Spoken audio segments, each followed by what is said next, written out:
I apologize in advance for the video quality. It's kind of shaky, not very good, and the audio is not that great either. So we're going to talk about QuiBids. I want to talk about how to be good at QuiBids, how to win at QuiBids. Okay. First off, what you need to do is pick out what you want to win. Okay. And in my case right here, I want to tag out one of these gift cards. So what I've done is I've put all these on my watch list, and I'm just kind of getting these to kind of see where they're ending at as far as the prices go, and at what times they're ending, because that's important. Okay.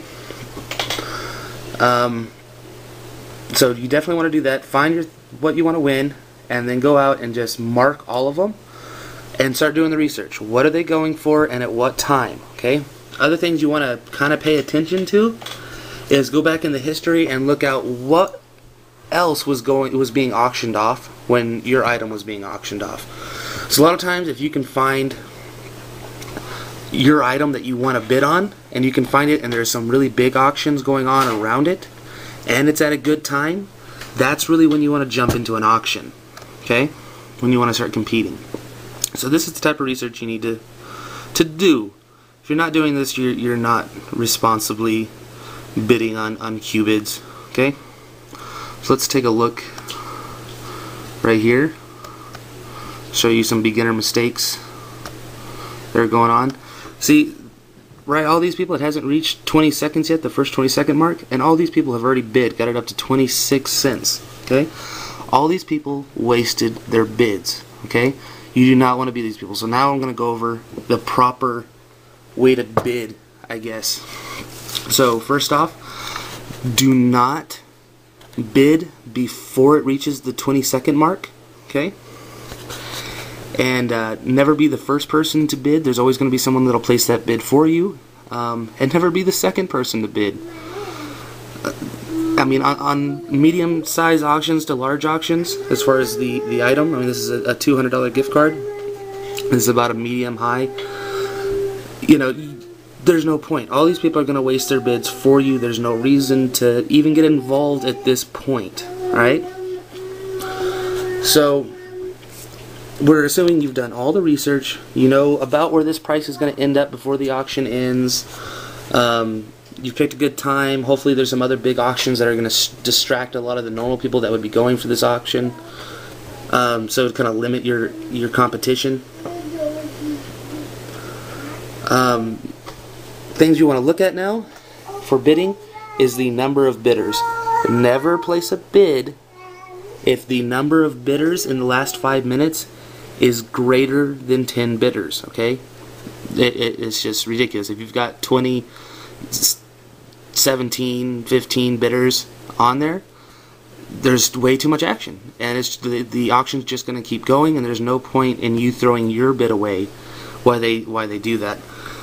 So I guess the rules for jumping into an auction, like I said, make sure that you got the right amount of bidders. Make sure it's reached about that point that you think the auction's going to end at, and you're going to watch these bidders here. Now what you want is either 2 to 3, 3's pushing it, but you want 2 or 3 people that are going into a crazy bidding war. Okay? It's really nice when you just have 2 people and they're just going back and forth for top position. Okay? That's your indicators that it's getting pretty close to ending, and you need to have your finger over the bid button. Now, rules for bidding. You never want to bid unless there's 1 second left, and that's for jumping into a bid or jumping into the auction. The reason for this is if you wait, let's see how many times I would have to bid if I chose to only bid at 1 second. Okay, I wouldn't have had to bid there.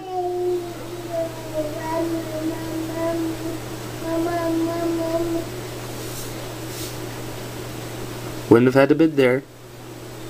And that's really going to go on for a long time.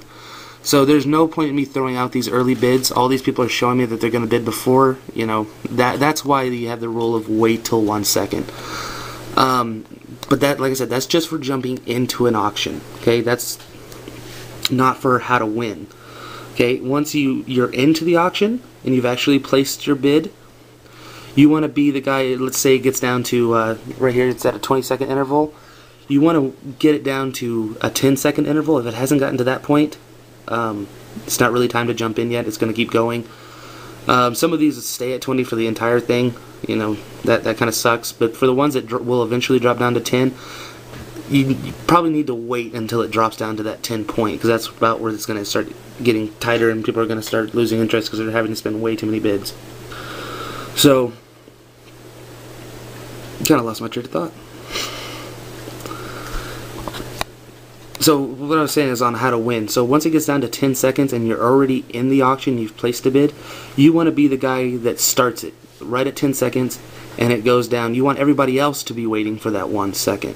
And the reason for that is you want people to eventually, hopefully they'll get confused or get tired of bidding or something like, you know, one of those things will happen. Hopefully the confused part, because if that happens, you'll luck out and get it real cheap.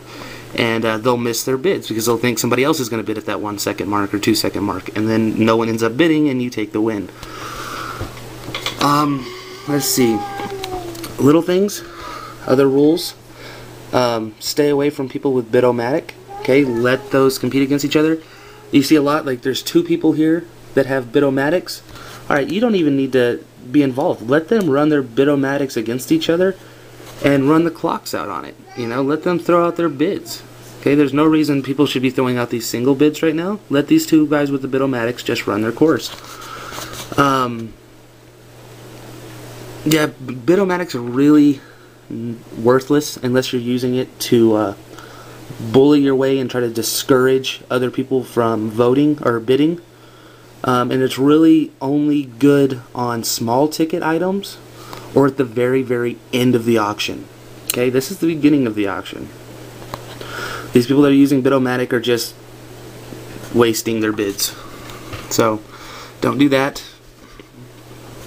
The way these things usually work is you'll have a whole bunch of people and they'll be throwing out a whole lot of bids, completely wasting them. You'll have some people that'll throw out 20, 30, 40, up to, you know, 200 bids on a single auction and not win. Okay, that's because they're idiots. They're just plain out simple.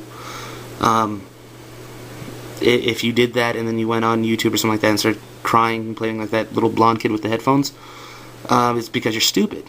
Okay.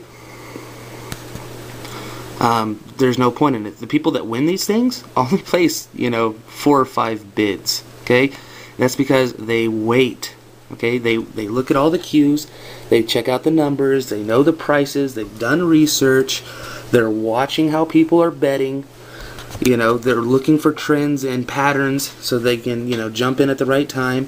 And they follow rules. Like if you jump in to a bid, you think it's the end, you jump in and you end up in a bidding war that ends up eating 10 of your bids, and it's still going, back out. The moment somebody else tries to jump in with you, let them jump in and back out and let him take over and fight with that other guy.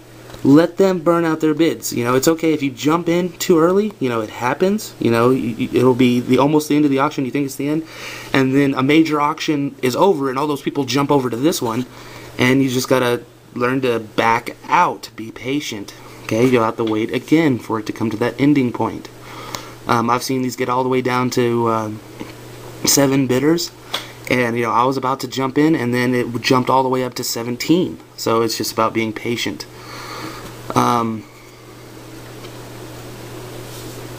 Know what the auction's worth to you, so like that's part of just researching it.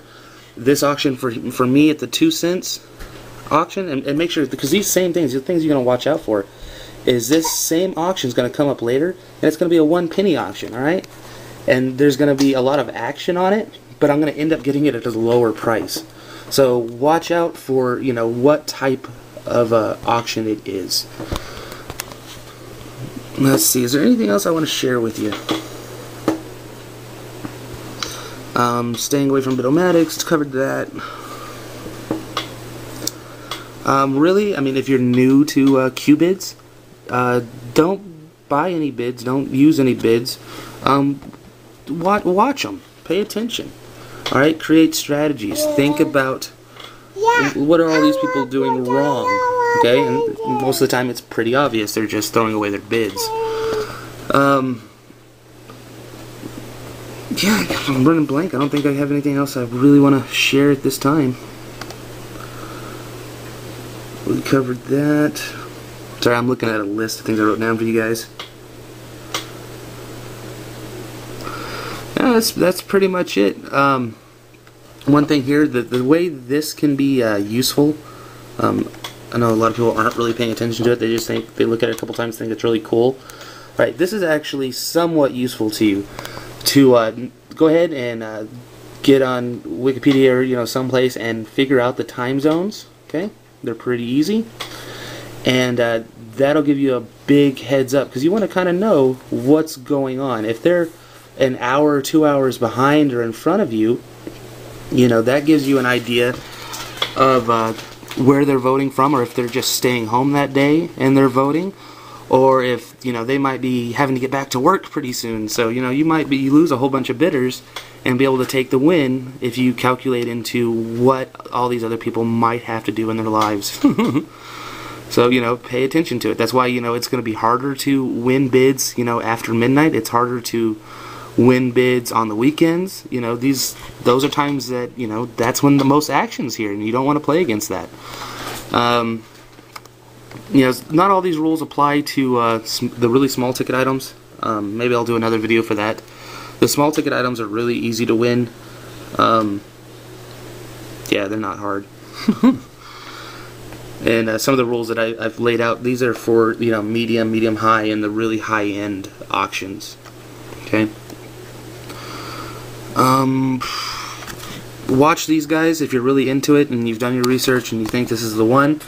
Look at who's betting or bidding over and over and over again, and keep a rough estimate of how much you think they've put in. Do they have 30, 40 bids in there already? How invested are they? How aggressive are they being? These are little cues that you need to pay attention to. So as you look here, this has jumped up to 18, so I'm nowhere close to even thinking about jumping into this auction. Alright, so reserve your bids, save them, use them wisely and conservatively, and you're going to come away with some really awesome prizes really cheap. Okay, all these other people, they're really just here to raise up the price of the auction and waste money because they don't know what they're doing. Alright, well, that's it. Have fun on QuiBids.